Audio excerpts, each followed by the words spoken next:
पहले लतियाईला एकरा बाद बतियाईला कि एजे ठोक देम तो ठोक ना तनी हमहू तो देखी कि तोर करेजा कितना चाकर बा। ठोक।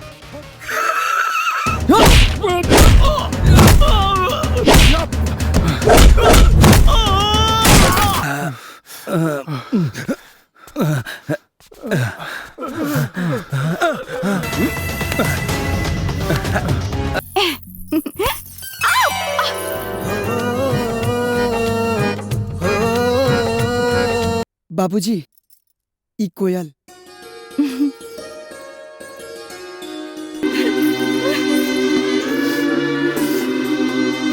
जाए के मन नहीं के करत।